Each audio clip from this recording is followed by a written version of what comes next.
Buenos días, queremos darle la bienvenida al webinar de hoy, Inversiones en tiempos de coronavirus y cómo invertir correctamente.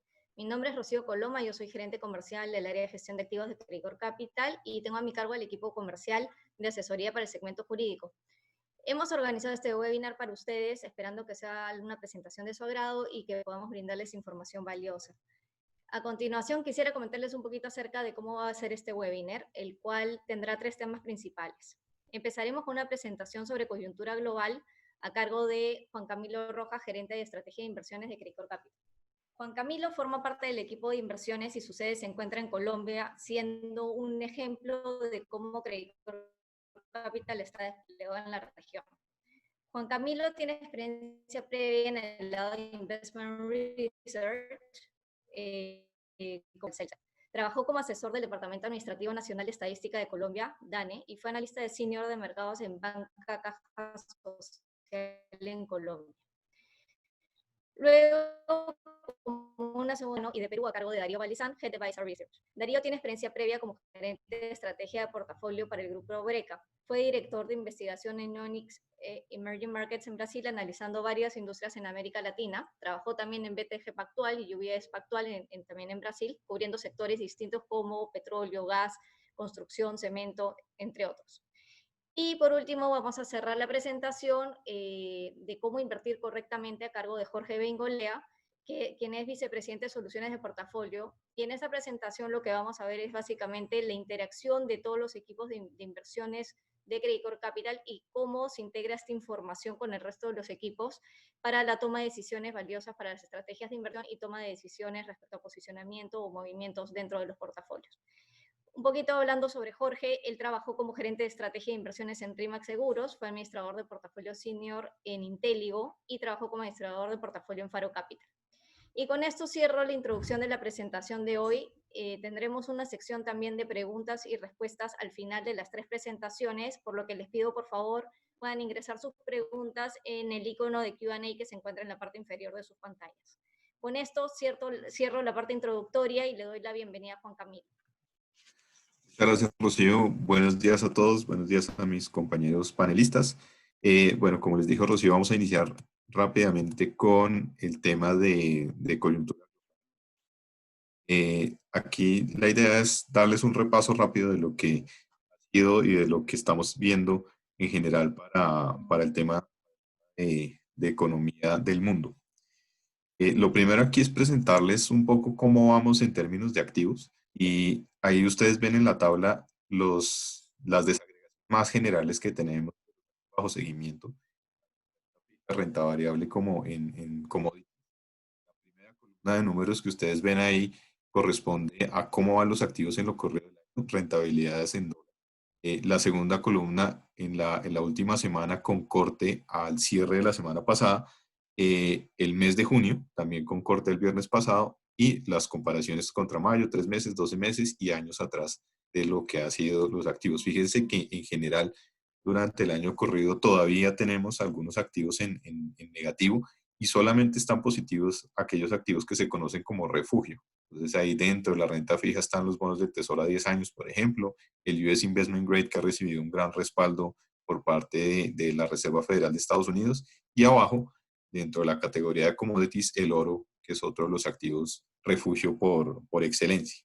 Durante el mes de mayo tuvimos un comportamiento bien diferenciado a lo que ha sido lo corrido del año, igual que fue en abril, que aparece acá en la tabla, e igual que está haciendo durante el mes de junio. Entonces hemos venido con una recuperación en general en los activos a nivel global, y esta recuperación ha estado basada primero pues en temas de estímulos, que han sido básicamente, digamos, el sostén de lo que ha sido la recuperación de la rentabilidad de los activos, y por otra parte también las expectativas que hay sobre la reapertura de las economías. Obviamente esta segunda variable es mucho más volátil, teniendo en cuenta que al final pues es de alta incertidumbre lo que pueda pasar con la reapertura.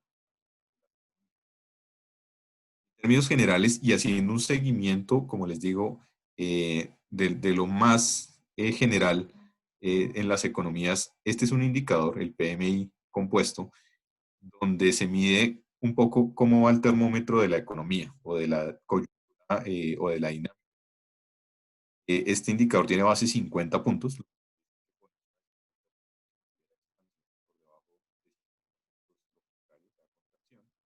Y aquí están listadas las economías desarrolladas y emergentes más importantes. Dentro de los desarrollados está el grupo del G4.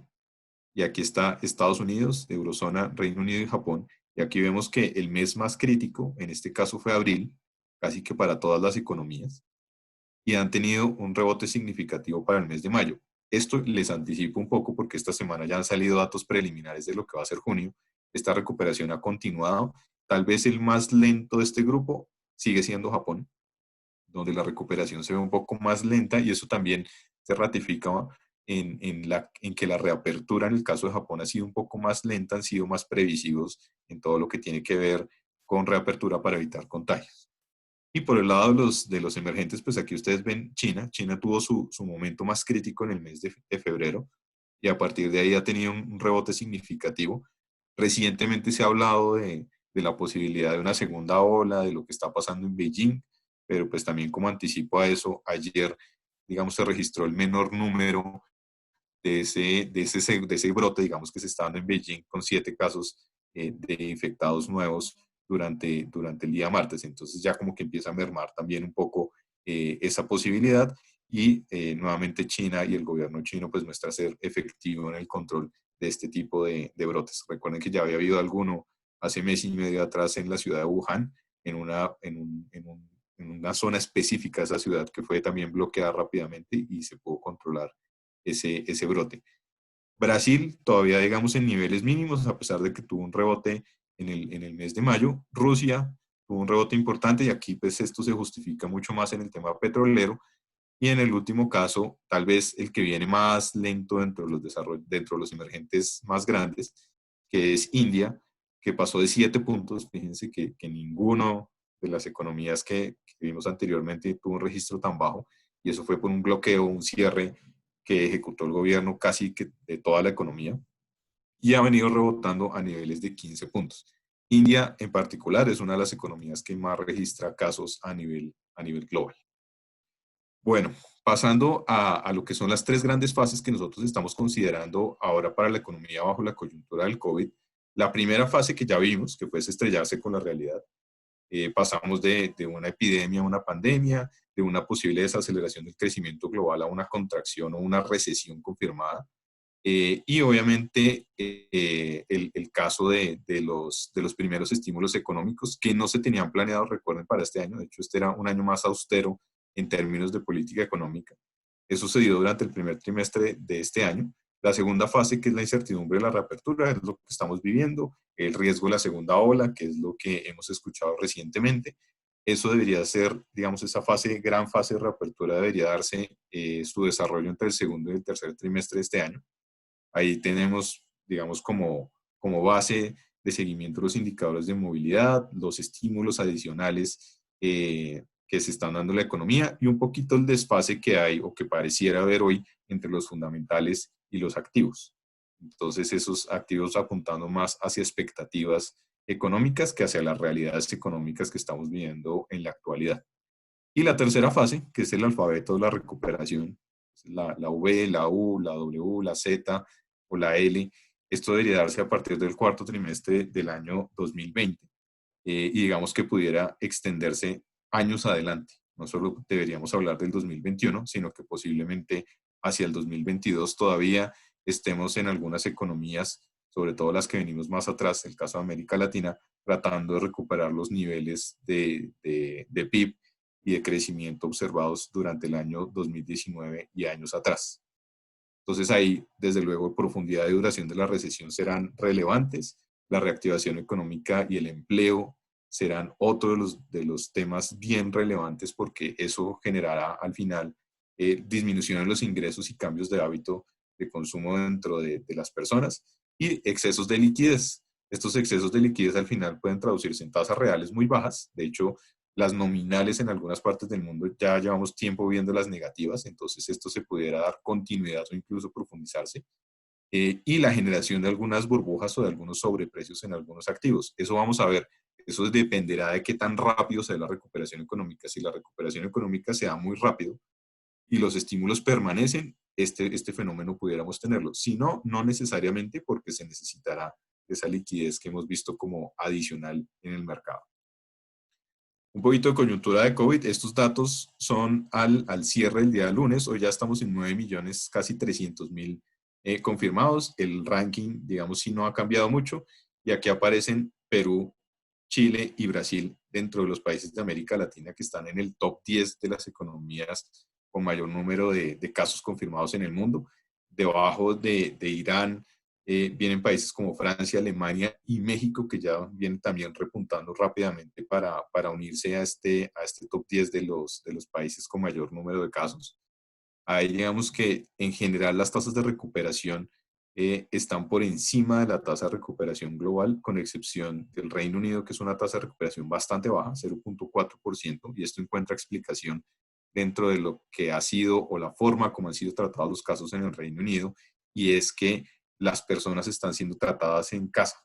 Digamos, no se están saturando los hospitales como sucede en general, digamos, alrededor del mundo, sino que las personas, perdón, están siendo tratadas en casa, y en ese sentido, pues es mucho más difícil llevar el registro de recuperación. Entonces, por eso es que esa tasa de recuperación se ve tan baja. También tiene la tasa de mortalidad más alta, junto con Italia, las dos economías que tienen la tasa de mortalidad más alta, y en general, digamos que el resto de países se ubica o cercano, como es el caso de Estados Unidos, o por debajo de la tasa de mortalidad general para el mundo. Este es un indicador que construimos nosotros in-house, y lo que quiere decir eh, es que en la medida en que el número se acerque más a 100 puntos, hay un mayor riesgo de que efectivamente, y digamos los servicios de salud, etcétera, puedan colapsar en una reapertura, digamos, desordenada, nuevo en el número de casos. Entre más cercano a cero ese indicador, quiere decir que la economía. Fíjense que en América Latina, Brasil, Perú, México, Colombia ha ascendido bastante también en este ranking recientemente. Son economías que efectivamente nos encontramos en riesgo en lo que sería la fase de reapertura. Y pues también les cuento que recientemente el gobierno colombiano anoche decidió ampliar nuevamente la cuarentena hasta el 15 de julio. Nosotros íbamos a cuarentena hasta el 30 de junio. Nuevamente se amplió 15 días más, y esto con el fin de evitar la saturación de las unidades de cuidados intensivos o de terapia intensiva en los hospitales. Entonces, pues, esos son alarmas que efectivamente este índice nos da de qué tan afectados pudiéramos estar por una reapertura desordenada que llevara efectivamente a un crecimiento en el número de contagios o segunda ola. Y aquí Brasil es el que peor se ve, Perú lo sigue, México, Chile y Colombia están ahí eh, como, digamos, países en riesgo en este caso. En el mundo, por ejemplo, Suecia, Reino Unido siguen siendo noticia en Europa, en Asia, Irán, Pakistán, India e Indonesia como países afectados, y Estados Unidos dentro de Norteamérica pues es uno de los casos más llamativos. Dentro de los que están mejor posicionados hoy, Australia, Tailandia, por acá aparece Corea del Sur, ¿listo? Incluso China, dentro de los que ya efectivamente, en caso de presentarse una segunda ola, que no es lo deseable, pues efectivamente estarían mucho mejor preparados y nuevamente listos para afrontar, digamos, o sobrellevar más este tema sin necesidad de entrar en cuarentenas nuevamente largas, como si pudiera ser el caso de nuestras economías. Expectativas de crecimiento. Nosotros tenemos en un escenario base menos 4.2% de crecimiento global. Ahí se destaca pues la caída de la zona euro, 8.9%, Estados Unidos 6.3%. En un escenario un poco más ácido, el crecimiento global sigue ya hasta menos 5.5%. Hoy el Fondo Monetario Internacional publicó sus cifras o su actualización de cifras de crecimiento. Ellos tenían como crecimiento base un menos 3% para este año, lo han pasado a un menos 4.9%. Y para el otro año tenían un rebote alrededor del 5%, lo han subido al 5.5%. Entonces, pues digamos que al final están siendo muy ácidos con lo que es el año 2020. De hecho, Estados Unidos tenían una caída estimada de alrededor del 6% en la revisión que habían hecho en abril, la subieron o la bajaron, digamos, al menos 8% para este año. Y en el caso de Europa, lo pasaron del -9 casi al -11%. Entonces se están moviendo, digamos, en nuestros escenarios como en un intermedio entre estos dos escenarios que al final, digamos, nadie sabe cuál es la realidad del tema, pero sí ha habido recientemente, como les digo, noticias que han sorprendido más al alza que a la baja, aunque obviamente pues es un punto de partida interesante lo que plantea el Fondo Monetario, porque de ahí se pudieran desprender estímulos adicionales para las economías. En cuanto a la recuperación, y esto ya hablando del año 2021, nosotros en nuestro escenario base tenemos 5,7%, en nuestro escenario ácido tenemos 4,3%, y aquí en general fíjense que las economías arrancan casi que desde el primer trimestre, esto ya mucho más consolidado en el segundo trimestre del próximo año la recuperación, mientras que acá esto se demora un poco más. ¿Listo? Y obviamente con unos repuntes concentrados en el segundo trimestre, que es el golpe entre el primero y el segundo trimestre, que es el golpe más fuerte que tuvimos en crecimiento este año, y lentamente, digamos, desacelerándose en crecimiento para el cierre del año. También es interesante ver cómo va a ser el repunte. En principio se cree que las economías emergentes como un todo, y ahí pues va a tener mucho que ver China, van a rebotar más rápidamente que los desarrollados. Si uno mira esto para la realidad de América Latina, y ahora Darío pues, nos contará un poquito más de eso, esa dinámica sí se ve un poco más lenta. Digamos que nosotros no vamos en línea como lo que se muestra para todos los emergentes, sino que de hecho estaríamos viendo algo más de brote de crecimiento más cercano al próximo año de lo que pudiera ser este año. Entonces, pues digamos que no coincide un poco lo que es Latinoamérica con lo que es el mundo de los emergentes. Pero aquí lo que se plantea es que en general los emergentes van a salir primero que los desarrollados y en suma en los 2 años, a pesar de que en el 2021 pareciera que los emergentes se frenan un poco, pero en suma en los 2 años a los emergentes les iría mejor que a los desarrollados. Eso mismo, exactamente lo que les estoy mostrando acá, plantea la actualización que muestra hoy el Fondo Monetario Internacional, donde también los emergentes salen un poco premiados frente a lo que pudiera ser el crecimiento de los desarrollados en este año y el siguiente. En cuanto a la recuperación, como les venía contando, pues nosotros hacemos seguimiento al índice de movilidad que tiene Google y ahí plantean diferentes plazas de la economía. Por ejemplo, lo que es venta, retail y recreación, lo que es supermercados y farmacias, parques, estaciones de transporte, lugares de trabajo digamos, permanencia en casa. Y aquí se ve recuperación en general. Fíjense que de todos modos estamos en niveles inferiores a lo que era un año atrás. Y acá se destaca lo que es Europa frente a las demás regiones. Primero viene Europa, después Asia y de últimas América. Dentro de América se incluye Latinoamérica, desde luego, y Norteamérica. Entonces, al final, digamos que en casi en todos los casos, de hecho en todos los casos, nosotros somos los que mostramos, digamos, la dinámica más lenta de reactivación de las economías. Y eso lo hemos vivido, pues, desde luego, en la realidad del día a día de cada uno de nuestros países. Y la que se muestra en general también como punteando esta reapertura es Europa. Solamente tal vez aquí en lugares de trabajo es superado en algo por Asia, pero en general digamos que puntea en casi todos las instancias, digamos, que mide este indicador. En todo caso, fíjense que en todos los casos también estamos en niveles por debajo de lo que es el año anterior. Entonces todavía falta, excepto en parques, para Europa. Pero ahí todavía falta, o lo que quiere decir es que las economías pues todavía no están funcionando un 100% y que su recuperación, lejos de parecerse a una V, se está pareciendo más a una L o a una U alargada. Entonces, pues eso al final lo que quiere decir es que tomará tiempo retomar digamos, la normalidad económica.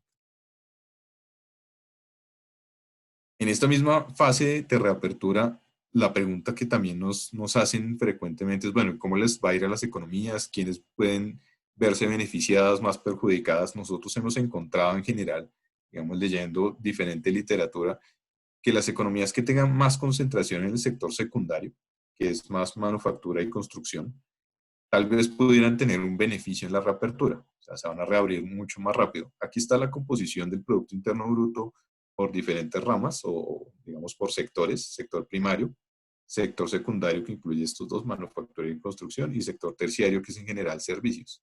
Entonces, las economías que tengan más concentración en el sector terciario tal vez son las que más difíciles va a quedar la reapertura. ¿Por qué? Porque en el sector terciario digamos, se concentra todo lo que tiene que ver con servicios de comercio, servicios de transporte, servicios de hotelería y turismo, restaurantes. Entonces, pues eso hace, digamos, que eso sea mucho más difícil de retomar en la realidad. Las economías que tienen alguna concentración alta, digamos, en el sector secundario, pues serán mucho mejores. Fíjense que en ese caso, digamos, en el mundo, Europa, pues digamos, tiene cierta concentración importante. Entonces aquí aparece República Checa, por ejemplo, aquí aparece Rumania. Dentro de las economías grandes, Alemania es de las que tiene una concentración también alta en el mundo. China, esto que aquí lo vemos, y en general, fíjense que aquí está Tailandia, Indonesia, Malasia, etcétera. Y para el caso de nuestras economías, las concentraciones altas, si uno lo mira frente al mundo, se están más en el sector primario.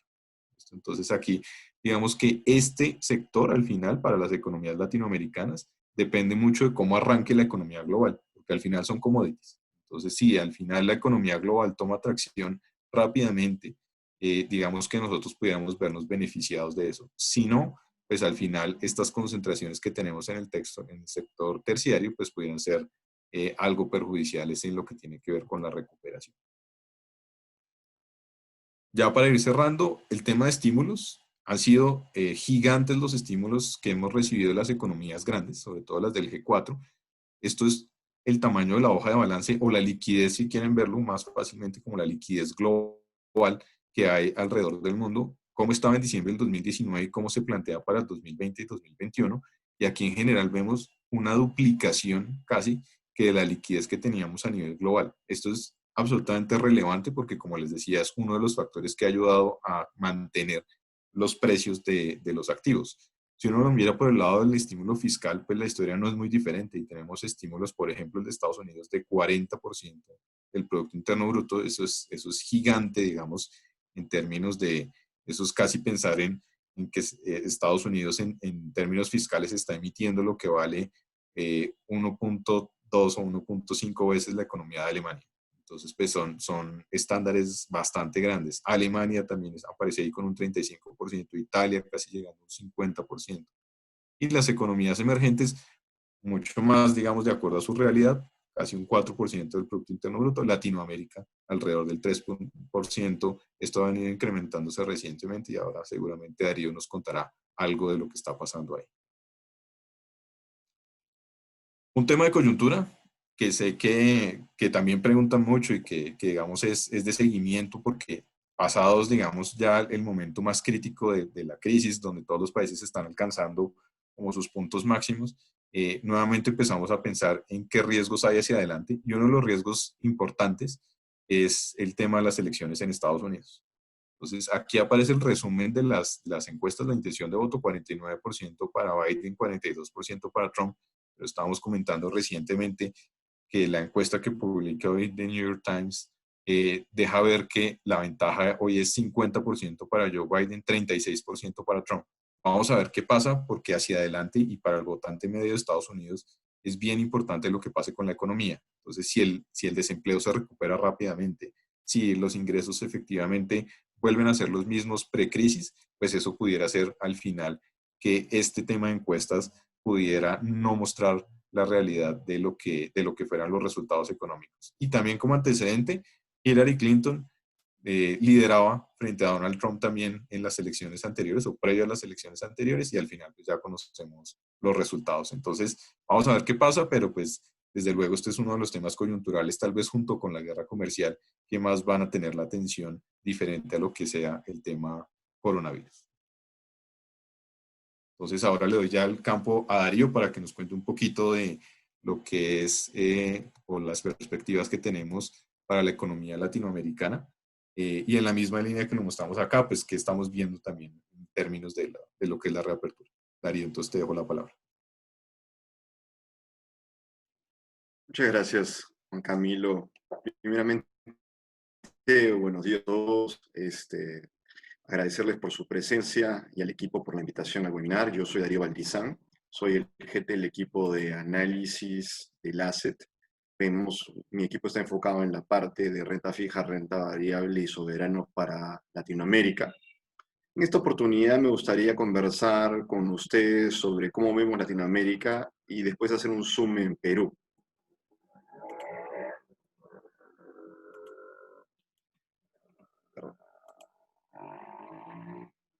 Aquí está. Entonces, primero en esta hoja lo que buscamos responder un poco es cómo nos encuentra la pandemia. La pandemia nos encuentra principalmente en ciertos frentes. Por un lado, fuimos la última geografía en verse afectada, lo cual nos hacía pensar que deberíamos poder aplicar las duras lecciones aprendidas en hoy y posiblemente suavizar el golpe. Y segundo, nos encontraba con una enorme capacidad de maniobra fiscal en la mayoría de países de la región. Esto producto de un manejo macroeconómico disciplinado,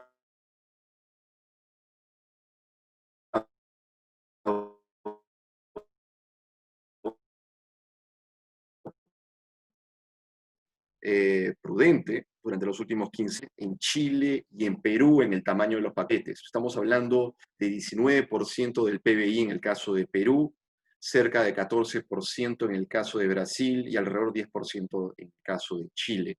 Esto es algo nunca antes visto en América Latina. Otros países como México y Colombia, por el limitado espacio fiscal y la situación crediticia del soberano, pues no han podido hacer una implementación tan fuerte, ¿no? Y esto nos lleva, como pueden ver ahí en las columnas para el año 2020, 2021, perdón, a un grado de déficit y endeudamiento bastante alto. A continuación, permítanme aquí, ¿qué esperamos para el año entrante, ¿no? Con esto dicho, ¿a qué nos lleva?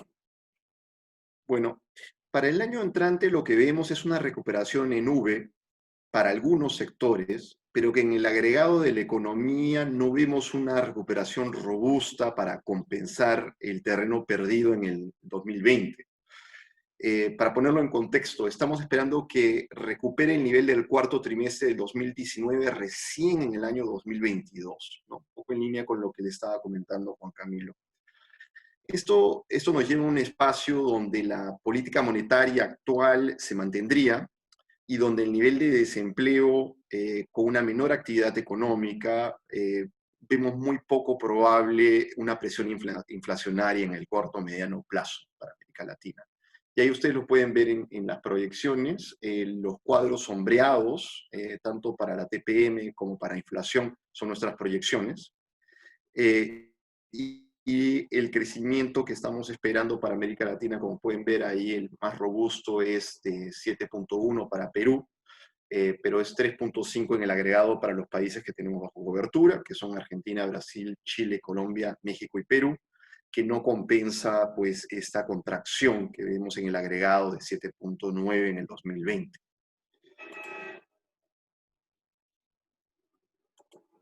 Ahora, dicho lo anterior,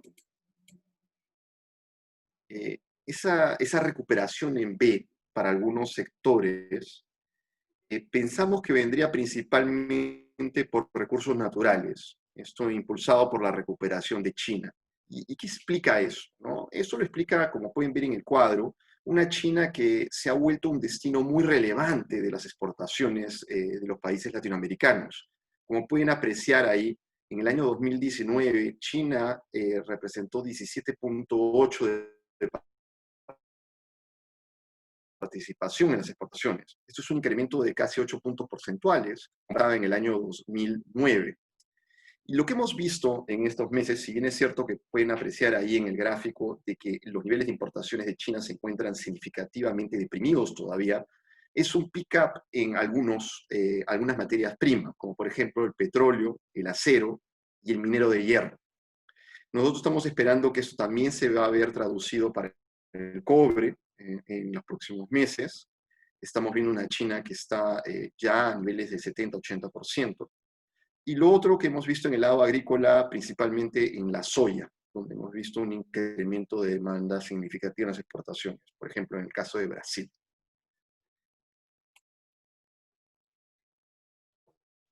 Ahora, dado en esta dinámica, ¿cómo estamos viendo las reaberturas, ¿no? Y Juan Camilo les mencionó un poco sobre estos indicadores de movilidad.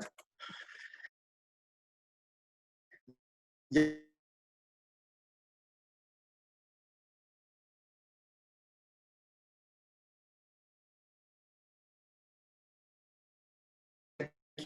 aquí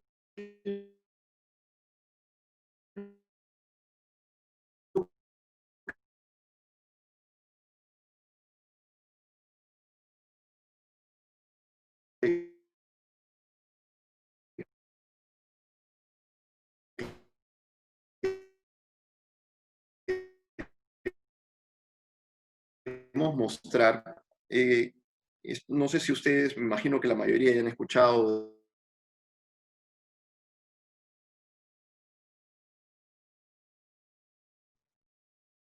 Perdón.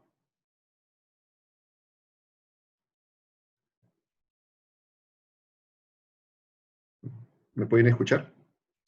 Sí, ahí te escuchamos. Perfecto. Juan Camilo, ¿me puedes ayudar con la presentación? Por algún motivo se me cayó, disculpen, pero creo que ya todos estamos aquí acostumbrados a problemas de internet en las viviendas. Dale, dale. Ya ahí se está proyectando. Estamos en los indicadores de movilidad. Si quieren ver. Perfecto. Muchas gracias. Disculpen todos. Entonces, lo que les estaba mencionando a ustedes es que la línea superior que pueden ver ahí en el gráfico es la línea relacionada con residencia, es la línea naranja superior, y las inferiores son las líneas de retail, recreación, almacenes, parques, tránsito y lugares de trabajo. Esa abertura que pueden ver ahí, sobre todo en Perú, denota lo drástico que fue, lo dramático que fue el inicio de esta cuarentena en Perú, seguido por países andinos como Chile y Colombia. También podemos ver ahí lo laxo que fue esto para México y para Brasil. El otro punto que creo que podemos ver ahí también, que creo que es importante, es cómo Brasil, Colombia y Argentina están generando una moderación, una recuperación, disculpen, más rápida que en los otros países, lo cual está llevando a una moderación en la deterioración de las proyecciones. Es decir, si ustedes, y esto es algo que Juan Camilo mencionó brevemente, pero si uno comienza a ver hoy en día a las discusiones de los analistas, es una expectativa que poco a poco se está volviendo más positiva, porque lo que están viendo es una recuperación más rápida, más dinámica, en algunos casos de lo esperado, ¿no? Esto, por ejemplo, conversa con lo que fueron los datos en Estados Unidos, de lo que fue el retail en mayo, y acá lo estamos viendo en los países, como les mencionaba, como Colombia, Argentina y Brasil. Juan Camilo, si pudiéramos ir al siguiente slide. Aquí si hiciéramos un zoom en el tráfico, y este gráfico nos muestra el comportamiento del tráfico actual, que es la línea roja, versus cómo era un año atrás en las mismas fechas, ahí pueden ver en esta línea cómo conversa sobre la reactivación que les estaba mencionando anteriormente. Yo les resaltaría principalmente Bogotá, está casi al nivel del año anterior, mientras que los países muestran, los demás, una tendencia positiva de recuperación. Entonces, esos indicadores de movilidad nos dejan un mensaje de reinicio de actividad. Algunos analistas, como les estaba mencionando, lo han visto con entusiasmo y han comenzado a suavizar un poco sus expectativas de decrecimiento económico para diferentes países. Es todavía bastante temprano para eso. Hay un nivel de incertidumbre, como bien describió Juan Camilo, significativo, pero estamos viendo un cambio o, digamos así, unos brotes verdes en la dinámica de discusión.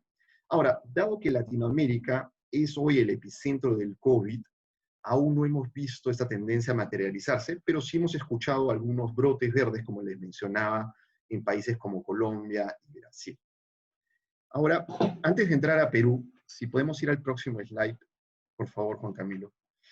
Entonces, para concluir, antes de entrar en Perú, ¿qué mensaje les dejaríamos? Uno, que el brote del virus llevó una respuesta sin precedentes en Latinoamérica, pero que el grado y duración de las cuarentenas nos ha puesto en una línea tenue entre una solución sanitaria y una crisis económica. Esta reacción ha llevado a un grado de apalancamiento muy relevante y que su consecuencia para el grado de inversión de cada país dependerá de la reapertura económica. En este último punto vemos riesgo de downgrade para países como Chile, Colombia, México, siendo que en los últimos dos vemos una alta probabilidad para la pérdida de su grado de inversión en los próximos 12 y 18 meses.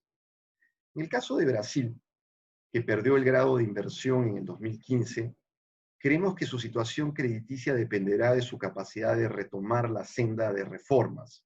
Brasil venía de una muy buena dinámica al comienzo del año, con la aprobación de la reforma de pensiones el año pasado, y se esperaba que este año hubiera sido un año de confirmación de esa dinámica de crecimiento. Además, Brasil se beneficia de un factor muy particular, que es la robustez de sus reservas. Si ustedes agarrasen, para darles un ejemplo, las reservas totales brasileras y lo dividieran sobre la deuda total, le daría un ratio de 4 veces. Es decir, Brasil podría pagar holgadamente su deuda. Mientras que en el caso de Perú, que ahorita vamos a ahondar un poco más, dependerá de la consolidación fiscal y el endeudamiento a mediano plazo, y a su vez de la agenda política por implementarse en el Congreso. Nosotros no vemos ahorita espacio, no vemos riesgo de downgrade en el Perú, pero sí tomamos nota de una percepción un poco más, digamos así, de preocupación que han estado levantando algunas agencias crediticias. Si podemos ahora, para hablar de Perú, si podemos entrar en el próximo slide, Juan Camilo, muchas gracias. Entonces, hablemos un poco de Perú. Como lo hemos visto en los indicadores de movilidad, Perú fue el país que tomó las medidas más drásticas, ¿no? La implementación de manera más rápida frente al coronavirus. La próxima semana, el día 30 de junio, cuando se cumplan 107 días desde el inicio de estas medidas, el gobierno busca entrar en una tercera fase de esta reapertura. Entonces, ¿cuál es el plan del gobierno? Bueno, como pueden ver ahí en el gráfico de la mano izquierda, el enfoque consiste ahora de implementar las fases restantes para que los motores de la economía puedan entrar a operar a full capacity. Junto con esto, y parte lo hemos visto esta semana con la apertura de lo que es los centros comerciales, obviamente con cierto grado de ocupación inferior a lo que era anteriormente, ha oscilado entre el 40 y el 50%. El gobierno también está aplicando un fuerte paquete de estímulo fiscal y monetario, ¿no? Enfocado principalmente en los grupos económicos más necesitados y también en garantizar el funcionamiento de la cadena de pagos. Y esto, si podemos ir al siguiente gráfico.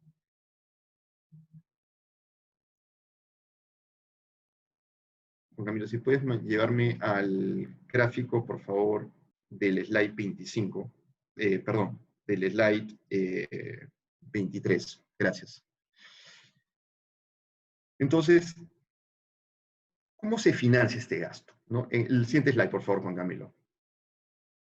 ¿Cómo se financia este gasto? Entonces, el total de las medidas que ha anunciado el gobierno, como lo mencionamos al principio de la presentación, representa el 19% del PBI, de los cuales esto implica una necesidad de gasto inmediata de alrededor del 7%. Como pueden ver en la tabla de la mano derecha, este gasto inmediato está dividido en las siguientes categorías. Apoyo directo, después está préstamos garantizados, esto incluye el programa Arranca Perú, recientemente anunciado por el gobierno, y la disposición de ahorro privado, ¿no? Con las iniciativas de las AFPs. El financiamiento del incremento del gasto será fondeado a través tanto de emisión de nueva deuda, hemos visto que el gobierno ha emitido bonos globales recientemente, y tiene la aprobación para aumentar el monto, como también del uso de los activos líquidos del Estado. Y aquí nos estamos refiriendo específicamente a los fondos de estabilización fiscal, ¿no? Estos fondos, para darles una idea, más o menos están al nivel de 2.5 del PBI y representan alrededor del 16.5% de ese financiamiento del sector público no financiero que pueden ver en el pie inferior de la mano izquierda. Que si ustedes suman todo ese pie, representa alrededor del 15.5%, ¿no? Esto, junto con algunos depósitos en algunas entidades públicas, es lo que el gobierno estará usando. Ahora, si podemos ir al siguiente slide. Aquí lo que buscamos es tratar de responder la pregunta de cuál va a ser el impacto de este gasto, ¿no? Y esta infusión financiera del país tiene como consecuencia principal un deterioro en las métricas de déficit y de deuda pública. Entonces estamos hablando que el balance fiscal da un salto más o menos de 10 puntos porcentuales hacia 13.4% del PBI para el año 2020. Esa es nuestra proyección. Considerando esto que la base era 2.7%, es bastante significativo, ¿no? El déficit del 2019. Creemos que para el 2021 debería estar moderándose a cerca del 8.4%, ¿no? Como les decía, esto es muy significativo si comparamos estos números con el 2 a 2,5%, 2.5% del PBI que habíamos observado en los últimos años.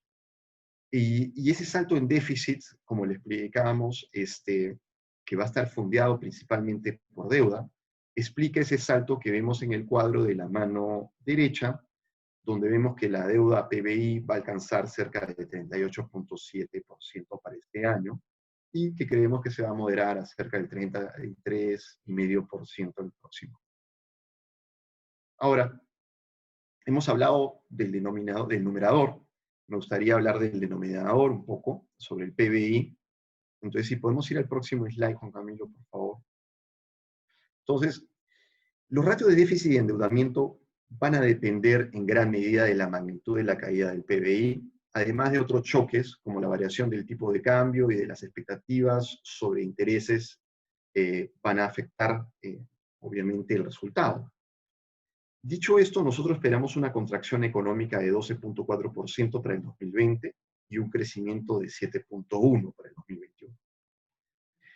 Como pueden ver, no es un crecimiento suficientemente robusto para recuperar el terreno perdido en el año 2020. ¿Y qué nos preocupa de esta reactivación, ¿no? ¿Dónde vemos el riesgo, ¿no? Bueno, nosotros vemos un riesgo en parte en lo que explica la percepción de que este periodo de cuarentena no se ha llevado adecuadamente, ¿no? Y que las medidas no se han implementado como se esperaba. ¿Cuáles son estos factores? Bueno, uno es la ineficiencia de instrumentos tradicionales de impulso económico, dado el alto grado de la informalidad en nuestra economía, estamos hablando del 70%, la baja penetración bancaria, estamos hablando cerca del 40 a 45%, una tasa de desempleo que esperamos bastante alta, si usamos el rango de mercado está entre 15 y 20%, eso es lo que los analistas de mercado tienen actualmente. Esto acompañado de un mayor nivel de desconfianza por parte del consumidor, hace pensar que el sector servicios, que representa alrededor del 64.5% de la actividad económica, contribuirá tardíamente a la recuperación y apoya esa caída que ustedes pueden observar en el cuadro que tenemos para gasto de hogares de 11.3% este año, 2020. Además, si sumamos a esto un clima político volátil y poco colaborativo, frente a un panorama electoral incierto, nos hace pensar que la inversión privada contribuirá muy poco también en la segunda mitad del año. Y eso nos lleva a esperar una caída de 23.2% en inversión. Ahora, recordemos una cosa, ¿no? Creo que es bastante importante señalar, y que simplemente se ve muy agobiada por la situación del COVID, y es que naturalmente en un año electoral que normalmente comienza un año antes de la fecha de elección, es decir, hubiera comenzado en abril del 2020, mirando a la elección del 2021, las inversiones privadas se van al mantenimiento y se reduce cualquier capex de inversión de expansión o nuevos proyectos. Esto, debido al cierre del Congreso que vimos el año pasado, en septiembre, adelantó esta fecha. Es decir, podríamos decir que la inversión privada se ha visto afectada negativamente ya desde la segunda mitad del año pasado y alarga, y junto con el COVID agravia este factor de inversión privada. Dicho esto, nuestra percepción para el Perú se ve afectada de la siguiente manera. Yo creo que es importante tomar en cuenta que el histórico reciente de consolidación fiscal es envidiable, como se puede observar en la evolución de la deuda como porcentaje de PBI hasta el 2019 y los balances fiscales que habían sido de superávit hasta en el 2015. Nuestra perspectiva para el país no es desalentadora, más bien es cauta. Consideramos que los inversionistas le darán el beneficio de la duda al gasto anunciado y esperarán para evaluar el tipo de plan que entregará el gobierno para garantizar la sostenibilidad de las finanzas. Y creemos que tenemos que estar muy atentos a cómo se desarrolla el presupuesto 2021. Actualmente creemos que el cambio está en línea con sus fundamentos y en relación con otras monedas latinoamericanas, sí vemos espacio para un ajuste depreciativo en el corto plazo, pero que debería regresar a sus fundamentos durante el transcurso del año. Y ese es nuestro view para Perú y para Latinoamérica. Espero que la información que le hemos presentado les sea útil y con eso me gustaría pasarle la posta a mi colega Jorge Bengolea. Muchas gracias.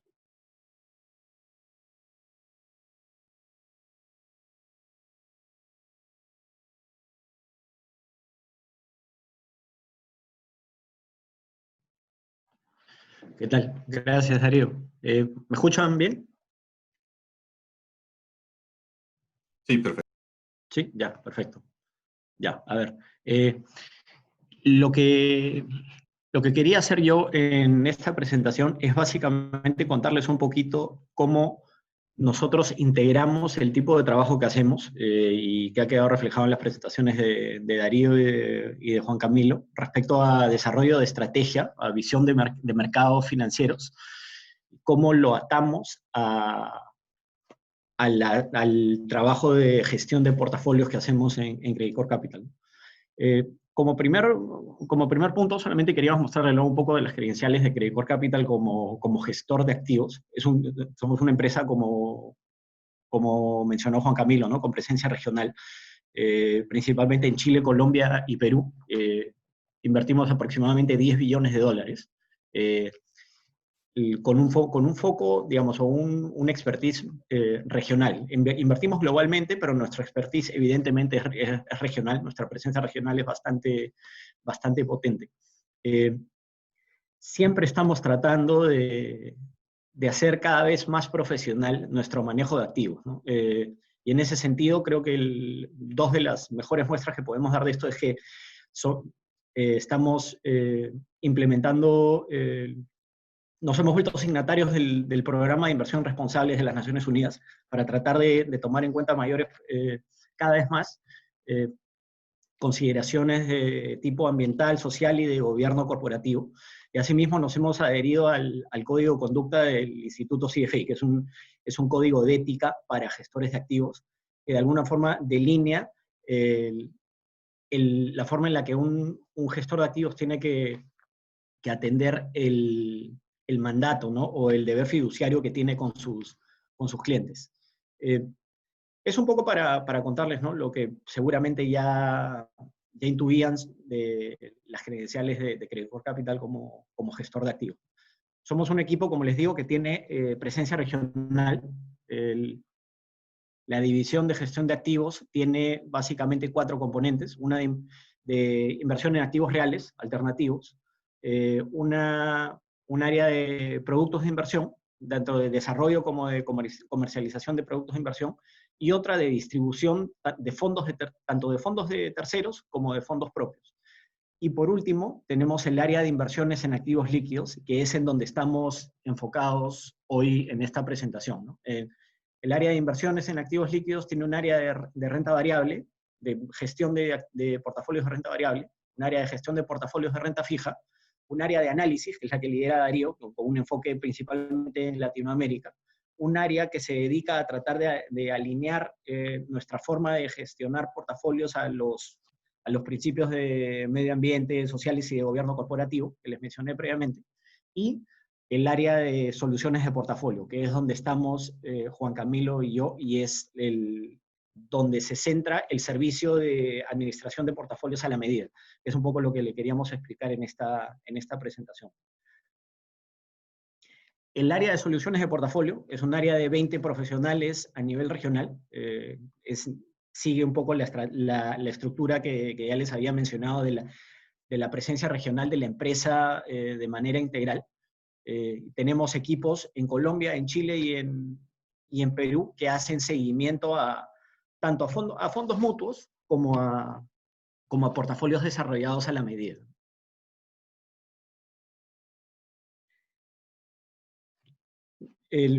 Esta lámina, de repente, explicamos un poquito más claramente qué cosa es lo que hace el área de soluciones de portafolio, ¿no? Primero, como hemos visto, el área de Juan Camilo se dedica a investigar y a desarrollar una visión de mercado global y, en consecuencia, adaptar nuestra estrategia de inversión para tratar de beneficiarnos de la mejor forma posible de lo que nosotros esperamos que pueda suceder en los mercados financieros. Esta visión la comunicamos con nuestros clientes, tanto internos o externos, a través de reuniones, webinars como este que estamos teniendo, o documentos que publicamos semanal y mensualmente. Asimismo, esta visión de mercado la tratamos de reflejar en el manejo de fondos mutuos de exposición global que tenemos en los 3 países, Chile, Colombia y Perú. Y además, esta visión que tenemos de los mercados globales la tratamos de implementar en el manejo de mandatos desarrollados a la medida, ¿no? En donde combinamos la diferencia entre esto y un fondo mutuo, ¿no? Es que un fondo mutuo, al momento de invertir en un fondo mutuo, nosotros estamos tomando la decisión de invertir exactamente en la estrategia que un fondo mutuo publica. La obligación del fondo mutuo es publicar una estrategia y adherirse a ella a toda costa. La decisión de estar o no estar en esa estrategia ya parte del inversionista. A diferencia de esto, en los mandatos hechos a la medida, la estrategia de inversión es una estrategia consensuada y desarrollada por nosotros de la mano con el cliente desde el principio y trata de atender exactamente cuáles son los objetivos y necesidades del cliente de la mejor forma posible, dada la visión de mercado que nosotros podemos tener en algún momento en particular.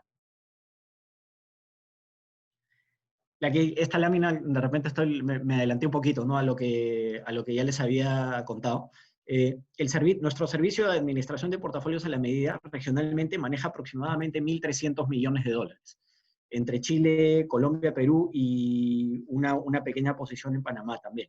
Como les digo, es un trabajo en el que se parte de cero. Desde antes de que un portafolio esté implementado, lo primero que hacemos es trabajar de la mano con el cliente para definir cuáles son sus objetivos, las restricciones que tiene, las preferencias que tiene, y de acuerdo a eso armar un perfil de inversión y tratar de armar un portafolio que combine, como les digo, nuestra estrategia, nuestra visión de mercado con el perfil del cliente que hemos desarrollado de la mano con el cliente. Este servicio, nosotros nos enfocamos en clientes institucionales que son en realidad de todo tipo, ¿no? Ahí estamos poniendo como ejemplo, nosotros tenemos como clientes ONGs, fondos de pensiones, universidades, fundaciones, tesorerías, entidades financieras, y obviamente, ¿no? Este tipo de servicio, al ser hecho a la medida, se puede extender de repente a otro tipo de cliente institucional. ¿Qué cosa es lo que hacemos? Como ya les dije, el punto de partida es definir el perfil del cliente, ¿no? Tener claro cuál es su objetivo, cuáles son las restricciones que enfrentan, las preferencias que tiene, y eso combinarlo con nuestra visión de mercado, ¿no? Para tratar de lograr un portafolio objetivo que atienda de manera ideal los objetivos del cliente, respetando todas las restricciones o preferencias que puede tener. Una vez que esto está hecho, que partimos de cero y se construye una estrategia de largo plazo, pasamos a la parte de implementación del portafolio. ¿Qué cosa es la implementación del portafolio? Una vez que ya logramos definir la clase de activo o clases de activo a las que queremos estar expuestos, lo que tenemos que hacer es encontrar vehículos de inversión que nos den esa exposición que queremos. Y en eso nos apoyamos bastante en el equipo de Darío, que es el que hace análisis de emisores de renta variable y de renta fija a nivel regional, y en nuestro equipo de fondos de terceros, que es el que hace análisis de vehículos de inversión a nivel global en distintas clases de activos. Una vez que hacemos esto, nuestro servicio de gestión de portafolios lo que trata de hacer es, conforme va pasando el tiempo, ¿no? Y nosotros vamos adaptando nuestra visión de mercado, vamos tratando de darle sesgos a la estrategia, al portafolio del cliente, de acuerdo a lo que nosotros consideramos más conveniente en algún momento en particular, pero siempre teniendo como referencia la estrategia de largo plazo. Y nosotros siempre hacemos un esfuerzo por mantener la disciplina de tener el portafolio alineado a esta estrategia de largo plazo, pero siempre tratando de darle el valor agregado que nosotros creemos que podemos dar con el conocimiento del mercado que tenemos y el seguimiento que le hacemos con las herramientas que están a nuestra disposición. Adicionalmente, este servicio, digamos, al de construcción, implementación y gestión permanente del portafolio, tenemos obviamente servicios adicionales que se le pueden dar al cliente, que incluyen, ¿no? Los reportes, la emisión de estados de cuenta, los reportes especializados de resultados, las reuniones con el cliente en el que tratamos de explicarle cuáles fueron los factores en los mercados financieros que principalmente influyeron en el desarrollo que finalmente se vio en sus portafolios. Tratamos de estar bastante cercanos a los clientes, en especial en episodios de estrés, como el que vimos durante la primera mitad de este año, ¿no? Pero creemos que es bastante importante tener esa cercanía con el cliente. Y además, sobre todo para clientes institucionales, ¿no? Que probablemente tienen una carga tributaria o regulatoria importante, nuestras áreas de soporte generan reportes o herramientas, insumos, que pueden ayudar a los clientes a atender mucho mejor este tipo de requerimiento que en algún momento puede tener. Es el servicio, digamos, integral que damos a los clientes de mandatos hechos a la medida. Perdón. Esta lámina lo que estamos tratando de hacer es básicamente lo que de repente ya me adelanté un poquito, ¿no? De cómo combinamos el perfil la definición del perfil del inversionista con nuestra estrategia de largo plazo para generar un portafolio óptimo, que es el primer paso de la construcción del portafolio, ¿no? Definir el perfil del inversionista, combinarlo con las estrategias de largo plazo, y de esto parte un ejercicio cuantitativo en donde generamos un portafolio óptimo de largo plazo, que después, al implementarse, se plasma en vehículos de inversión que logramos definir tanto con el equipo de Darío como con el equipo de productos de inversión, y que luego, de acuerdo, como les digo, a nuestra visión de mercado, vamos cambiando en cierta medida para tratar de darle un beneficio de rentabilidad al portafolio con estas desviaciones temporales que tomamos. Me quería detener en las siguientes láminas en cómo definir el perfil de inversión de un inversionista. Creo que esto es bastante, digamos, bastante importante, y creo yo que es uno de los principales factores de valor agregado que este servicio da a nuestros clientes. Algunas veces nos hemos encontrado con situaciones en donde hay cierta inconsistencia entre la idea que un cliente tiene sobre su perfil de riesgo y lo que verdaderamente resulta siendo una vez que tiene que tomar decisiones de inversión. Para esto, nosotros tratamos de, como les digo, partir de cero con el cliente y guiarlo al momento de tratar de definir cuál es verdaderamente su perfil de inversión. Ahora, con esto, no quiero decir que nosotros definimos por nuestra cuenta el perfil de inversión del cliente. Para definir el perfil de inversión de un cliente es indispensable la participación del cliente al momento de hacer este trabajo. Nosotros podemos guiarlo, pero eso no quiere decir que no necesitemos del cliente. La participación del cliente con los insumos que nos pueda generar es indispensable en este trabajo.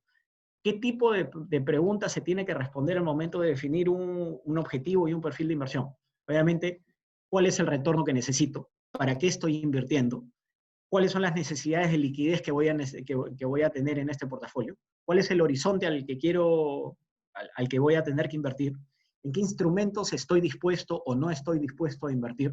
¿Cuál es la máxima pérdida que estaría dispuesto a tolerar en algún momento en particular? ¿Cuáles son las restricciones regulatorias o tributarias que tengo que enfrentar en este portafolio? Son todos ese tipo de preguntas que se tienen que responder y que después se tienen que combinar para tratar de definir una política de inversión. En el caso de clientes, en el caso de clientes jurídicos, es bastante importante tratar de definir cuáles son las distintas consideraciones que se tienen que tener en cuenta al momento de definir un perfil de inversión. Y aquí, a ver, no me quiero detener demasiado en el detalle, pero aquí estamos poniendo distintos ejemplos de distintos clientes jurídicos que pueden tener, obviamente, distintos perfiles de riesgo, ¿no? Estamos poniendo como ejemplo fundaciones, compañías de seguro de vida, bancos, fondos de jubilación, que tienen obviamente distintas tolerancias a pérdidas, distintos horizontes de inversión, necesidades de liquidez, distinta carga regulatoria, impositiva, y también, obviamente, hay distintas particularidades que hay que atender, ¿no? Probablemente, ¿no? Digamos, una fundación que está enfocada en la preservación del medio ambiente va a tener una preocupación particular por no invertir de repente en industrias que no tienen un muy buen registro de preservación ambiental. Solo por poner un ejemplo, es el tipo de cosas que hay que tener en cuenta al momento de definir esto. Y como les digo, el trabajo que nosotros hacemos es específico para cada uno de estos clientes y va de la mano con los requerimientos y necesidades del cliente desde el momento cero. No es, el trabajo que hacemos no se limita solamente a gestionar un portafolio ya hecho, sino también hay un proceso de ayuda al cliente para tratar de definir cuál es verdaderamente el perfil de inversión que debe tener, ¿no? Y el tipo de limitaciones que debe respetar.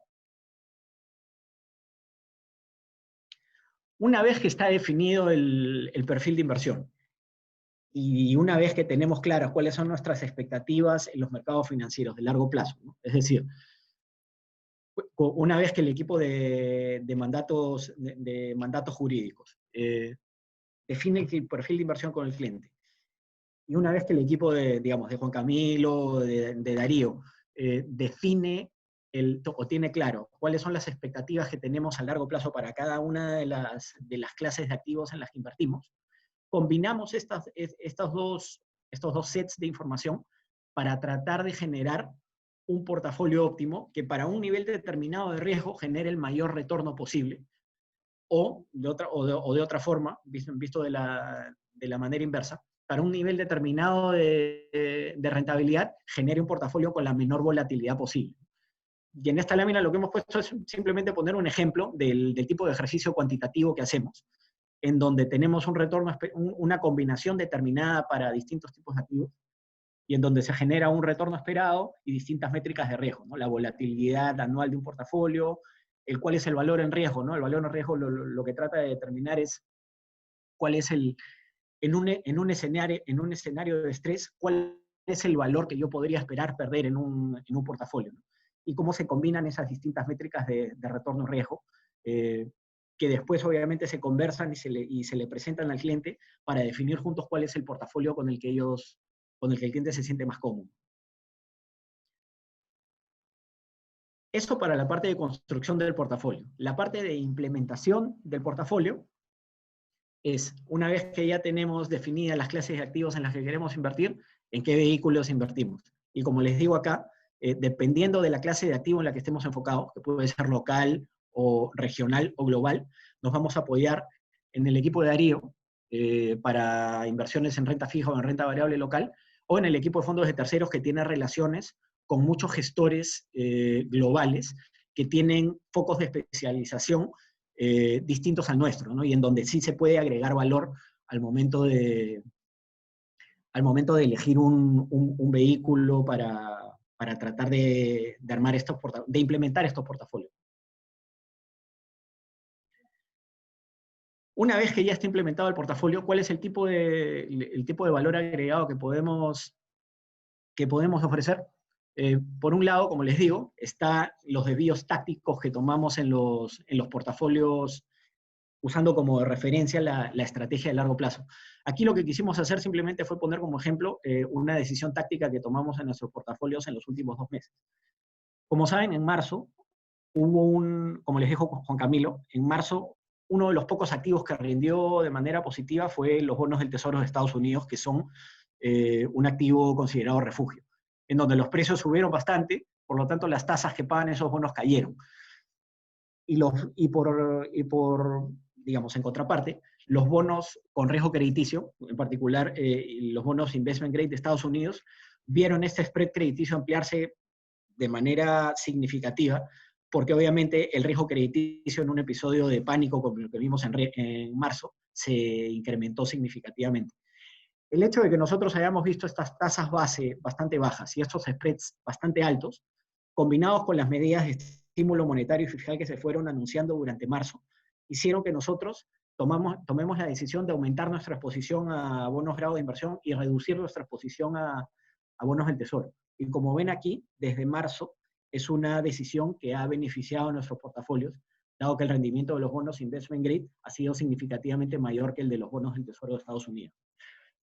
Eso es, digamos, solamente un ejemplo del tipo de decisión que se toma. Este tipo de decisión la tomamos no solamente en renta fija, la tomamos también en renta variable a nivel regional, a nivel de grandes clases de activos, ¿no? Sobreponderar la renta variable global en general, subponderar la renta fija global en general, mantener posiciones en cash mayores a las de la estrategia de largo plazo en algún momento. Ese tipo de cosas se tratan de hacer, pero como les digo, siempre tomando como referencia el portafolio estratégico de largo plazo. Y finalmente, solamente les quería mostrar esta lámina como un ejemplo de cuál es el beneficio de tener una adecuada diversificación. Y por adecuada diversificación me refiero a tratar de hacer un ejercicio en el que combinemos expectativas de mercado con nuestro verdadero perfil de riesgo. Lo que estamos viendo en esta tabla, básicamente, para los años 2000, del 2004 al 2019, es un ranking de 12 clases de activo global para cada uno de estos años, de acuerdo a cuál rindió más y cuál rindió menos. En cada una de estas columnas tenemos las mismas 12 categorías de activo, y cada clase de activo está del mismo color en cada columna, para que se vea claramente en dónde está en el ranking. Les pido, por ejemplo, que se enfoquen en el 2004, en renta variable de mercados emergentes, que rindió 26% en el año. Como ven, hasta el 2007 rindió bastante bien, pero con la crisis del 2008 se vio en una crisis bastante marcada y perdió más de la mitad de su valor. Se recupera el 2009, pero después el 2011 vuelve a caer, y después, hacia la segunda mitad de la década, vemos que tiene años, digamos, una mayor frecuencia de malos rendimientos. Lo que quiero mostrar con esto es cómo no hay predictibilidad año a año de cómo va a rendir una clase de activo en particular. La clase renta variable de mercados emergentes de alguna forma parece un pinball en esta tabla, rebotando entre la parte baja y la parte alta del ranking. Y en contrapartida, quería mostrarles el perfil, lo que nosotros estamos llamando el perfil 300 acá. El perfil 300 es un perfil optimizado, producto de un tipo de ejercicio como el que les mostré previamente, en donde combinamos renta variable y renta fija. Es un portafolio que invierte 35% en renta variable global, 65% en renta fija global. Y como ven aquí, es un portafolio que nunca está ni muy cerca del tope, ni muy cerca del piso de este ranking. Es un portafolio que se mantiene en la parte media y que a largo plazo obtiene una rentabilidad significativa. De hecho, en los últimos 15 años anualizado, este portafolio rindió casi 7%. Pero como ven, limita bastante la volatilidad a la que está expuesto el inversionista.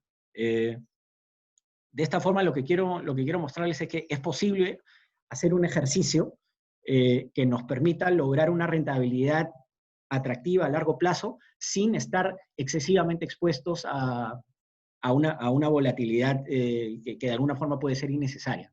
Ese es el tipo de valor que podemos agregar en nuestros portafolios, ¿no? con la gestión activa que hacemos.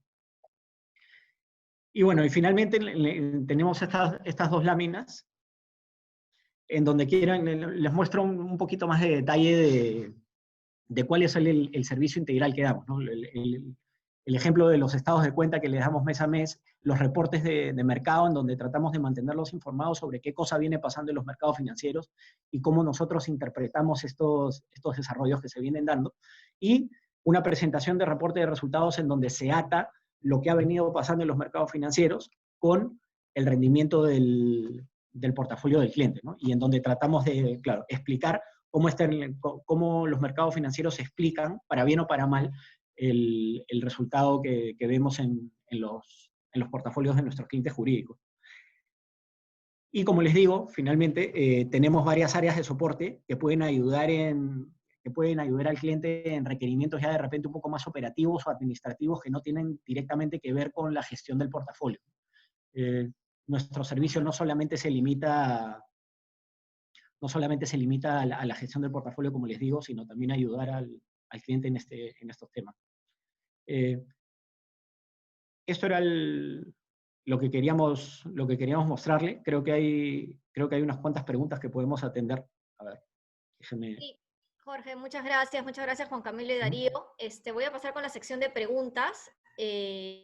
Por la pregunta me parece que es más para Juan Camilo. La primera es: ¿cómo fue el rol de China en la recuperación para Perú, considerando que continúen los brotes de COVID allá? Gracias, Rocío.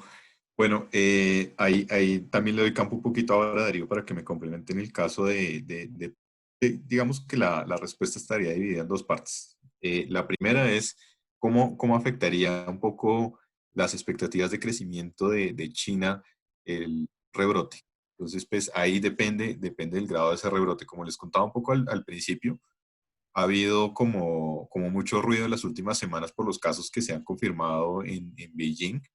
Y las medidas que ha tomado el gobierno para tratar de controlarlos. Por ahora, digamos que en ese sentido, no es tan de generación de alarma en este momento de que efectivamente haya una segunda ola en el caso de China, lo que no debería jugar en contra de las expectativas de crecimiento que tenemos hasta el momento, y que es al final de un crecimiento alrededor del 2 al 2,5% este año y una recuperación ser más cercana al 9% para el próximo año. En ese sentido, digamos que, como les digo, por ahora no es muy temprano para hablar de segunda ola. Ya este segundo brote pareciera estar mucho más controlado con las últimas cifras que tenemos. Pero si se diera una segunda ola, pues definitivamente esto sí va a tener unas implicaciones en el crecimiento de China. Entonces estaríamos hablando que ya China no crecería este año alrededor del 2%, sino que estaría más cercano al 1,5%, y que la recuperación el otro año no estaría cercana al 9%, sino más cercana al 6%. Y eso, desde luego, pues tiene unas implicaciones no solamente en términos de la economía local, de lo que sea la demanda interna, sino que va a tener implicaciones en lo. Y ahí es donde entraría a jugar importante, pues, para el rol que pueda tener en las expectativas de Perú. Pues ahí en esta segunda parte le paso el balón a Darío para que nos cuente un poquito más. Sí, gracias, Juan Camilo. Miren, yo creo que no solamente afecta a China, a Perú, afecta a los países exportadores, ¿no? De commodities. Tanto Chile y Perú se ven afectados definitivamente por cualquier tipo de... si lo ponemos de una manera bien simple, si China tose, nosotros nos resfriamos, ¿no? Hay una dependencia bastante significativa. El riesgo, como lo ha puesto Juan Camilo bastante bien en términos de nuestra exposición a China y en términos de un segundo rebrote del virus, en este momento nosotros lo vemos bastante limitado de nuestra óptica, porque primeramente China tiene unas particularidades ya como sociedad en términos de control de población, por el grado de información e invasión, si quieren ponerlo así, de la privacidad de los individuos y el control de movimiento, que nos hace pensar de que un segundo rebrote puede ser manejado de una manera bastante efectiva comparado con la mayoría de países, ¿no?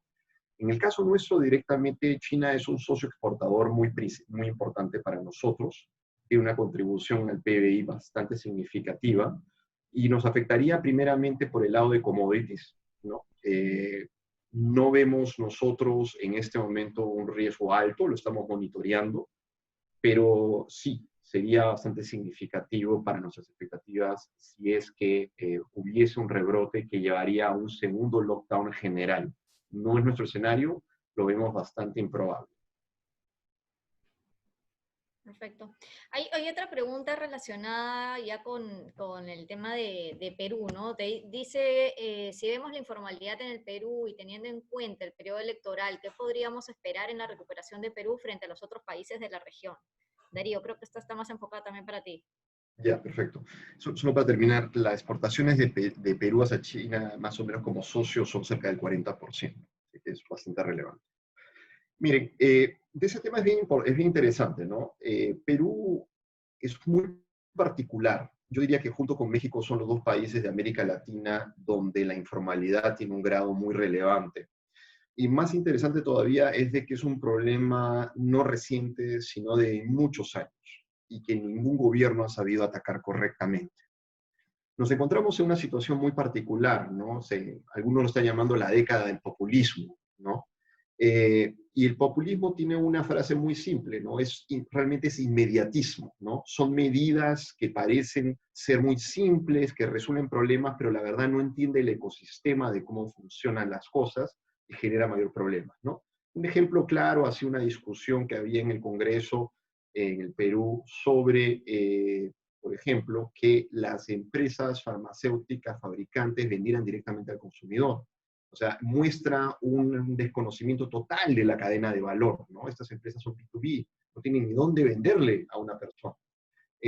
Pero hace pensar de que a la persona, del ciudadano a pie, como se gusta usar ese término, que le da una solución porque va a la fuente y corta costos, pero no es real, ¿no?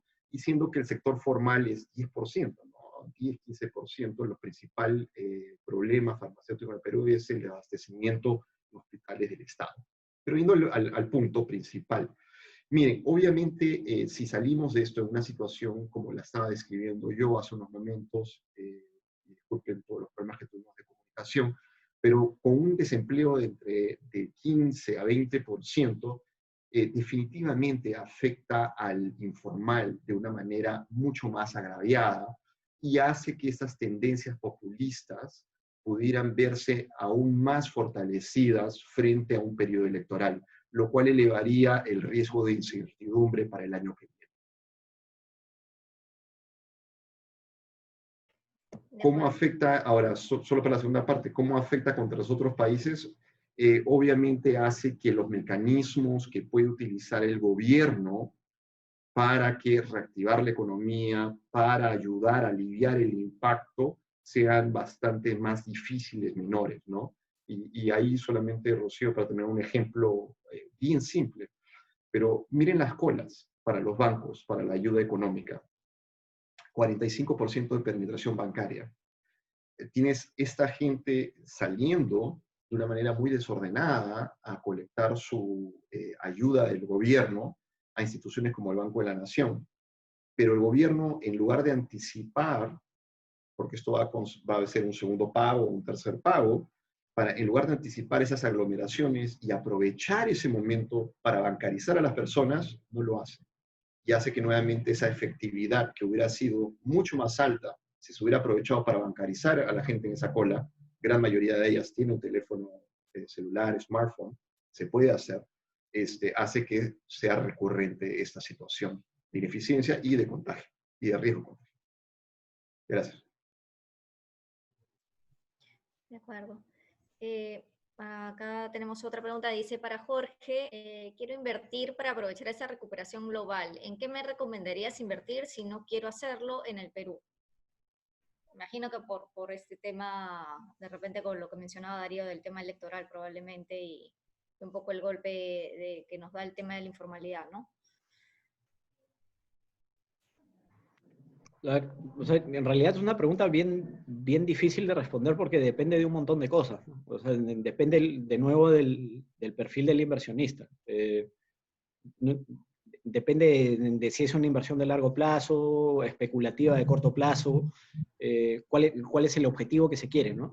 Entiendo que a ver, si es que lo que se quiere es invertir fuera de Perú, me imagino que el objetivo de alguna forma es tratar de diversificar, ¿no?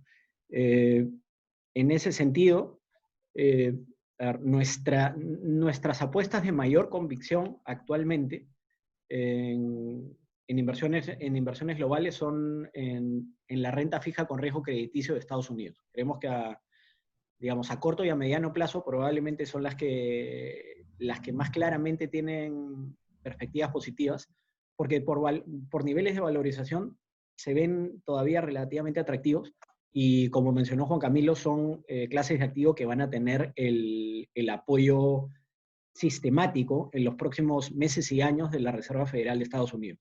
Con ese apoyo, con esa salvaguarda de comprador de última instancia que van a tener por parte de la Fed, es muy poco probable que tengan rendimientos negativos, ¿no? Por el contrario, pensamos que va a ser positivo.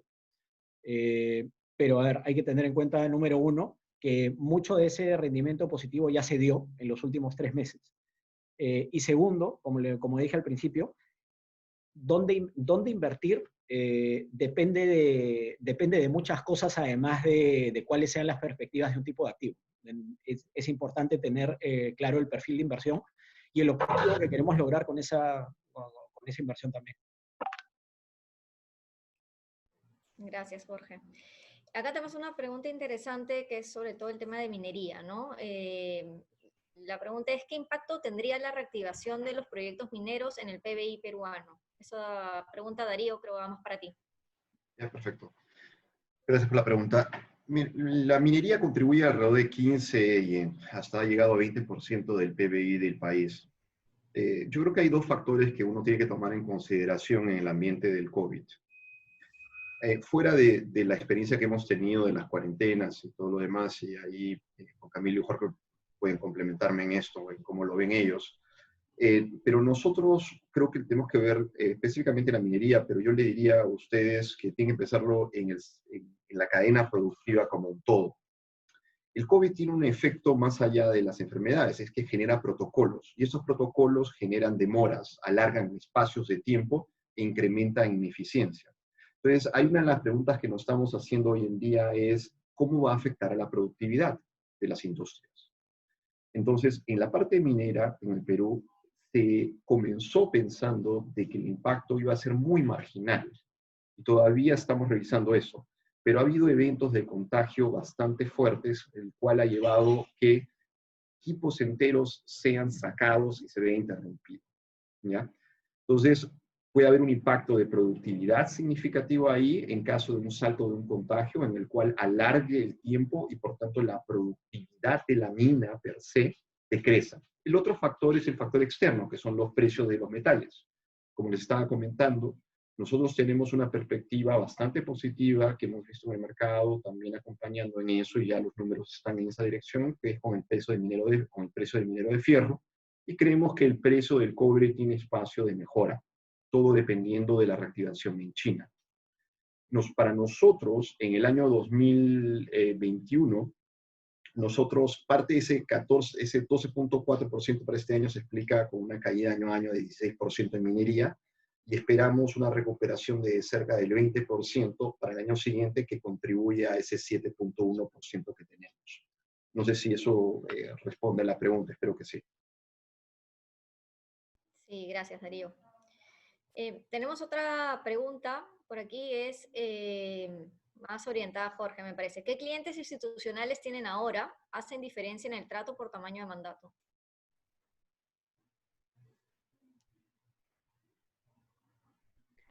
A ver, nosotros tenemos, como dije, distintos tipos de clientes, ¿no? Tenemos a ver, tipos de clientes, entidades financieras, tenemos entidades educativas, tenemos fundaciones que se dedican a preservación de medio ambiente. Hay una amplia gama de distintos clientes institucionales, en donde el tamaño de los portafolios, claro, el tamaño mínimo que nosotros consideramos para este tipo de servicio es de 1.5 millones de dólares, ¿no? O 5 millones de soles. Tenemos portafolios que pueden ir hasta probablemente 45 millones de dólares. En cuanto al servicio, obviamente, dado el nivel fiduciario que tenemos a todos los clientes, no hacemos ni tratamos de hacer diferencia en cuanto al trato. Le damos el mismo tipo de servicio al cliente independientemente del tamaño o la importancia relativa que tenga para nosotros en términos de tamaño, ¿no? En ese sentido no hacemos diferencia. Lo que sí es importante tener en cuenta es el tamaño mínimo, que como les digo es 1.5 millones de dólares, y el hecho de que este tipo de portafolios nosotros no recomendamos hacerlo si es que el horizonte de inversión va a ser menor a un año. Tratamos de que estas relaciones sean un poco más de largo plazo. Gracias, Jorge. Bueno, por aquí veo un comentario de un cliente que nos pide mandar las proyecciones. Por ahora creo que no hay más preguntas, pero sí quería aprovechar para comentarles que les vamos a estar enviando el video de la presentación de hoy, junto con una encuesta para que ustedes puedan apoyarnos con algunos comentarios al respecto. Probablemente les esté llegando entre hoy o mañana. Si tienen alguna pregunta adicional, por favor, utilicen el icono de Q&A, o si no tienen más preguntas, comentarios, creo que podríamos dar ya por concluido este webinar, y más bien agradeciendo siempre a nuestros clientes por su participación y por su interés.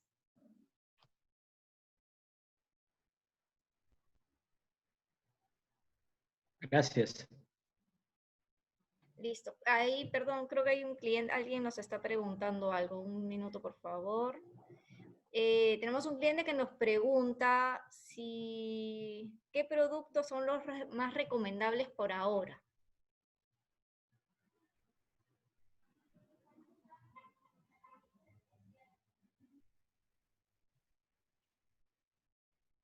Ahí no sé qué quieras. Continúa la pregunta. ¿Más recomendables por ahora para el corto, muy corto o largo plazo? Bueno, creo que depende de nuevo del perfil, ¿no? Y de nuevo ya de repente estoy sonando medio repetitivo, ¿no? No todas las, a ver, digamos, la conveniencia de una inversión va de la mano con el perfil del cliente, ¿no? Creo que no sería del todo correcto recomendar una inversión sin tener claro cuáles son las necesidades del cliente. Si es que, por poner un ejemplo, si es que estamos en un portafolio de tesorería de un banco, muy probablemente la inversión vaya a tener que ser de corto plazo, bastante líquida. Si es que es una, no sé, digamos, una fundación o un portafolio que se utiliza para fondear necesidades de largo plazo de una universidad, por decir algo, el horizonte va a ser de largo plazo y por lo tanto se puede tomar mucho más riesgo. Pero a lo que voy es que al momento de hacer una recomendación de inversión es importante tener primero claro para qué estamos invirtiendo, que es una de las preguntas que mostramos en una de las láminas iniciales. Dependiendo de eso, partiendo de eso, se puede hacer una recomendación. Ahí yo simplemente te complementaría, Jorge, diciendo que, bueno, como lo mostró Jorge, nosotros tenemos una estrategia de inversión que es construida pues tomando, digamos, un proceso bastante riguroso. Y digamos, para la ejecución de esa estrategia, nosotros nos soportamos en el equipo de productos, que ellos hacen también su proceso y su debida diligencia de ayudarnos a seleccionar los vehículos más adecuados dentro de cada una de las estrategias que nosotros tenemos, tanto renta fija como renta variable y activos alternativos, para efectivamente llevar a cabo pues como el objetivo de la inversión que se plantee directamente con el cliente. Entonces, dentro de eso, pues obviamente los productos que se tienen pues, son productos de, digamos, de casas conocidas, de alta calidad, digamos, una liquidez alta. Si algún inversionista, pues, digamos, estuviera pensando individualmente en ir a hacer algún tipo de inversión en este sentido, pues debería pensar en ese tipo digamos, como de vehículos que sean de alta calidad y de alta calidad por el emisor que digamos, que los trabaja, que tengan alta liquidez y desde luego, pues, que tengan un seguimiento. Ese es definitivamente el expertise que les ofrecemos a los clientes. Y no lo haga individualmente, hágalo a través de nosotros, que nosotros tenemos diferentes equipos para efectivamente llevar a cabo no solamente un proceso serio de estrategia y de allocation en lo que tiene que ver con activos, sino tener los mejores productos para representar ese allocation. Listo. Muchas gracias.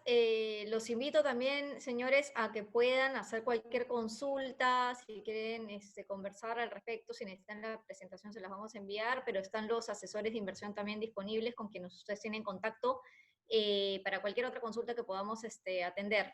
Muchas gracias más bien a todos por su participación. Gracias Jorge, Juan Camilo, Darío, por estas presentaciones, por su tiempo. Creo que es información muy valiosa que podemos transmitir a los clientes y esperamos tenerlos en otro momento. Muchas Gracias a gracias. todos. Por la oportunidad. Gracias. Buenos días a todos. Saludos. Cuídense, gracias.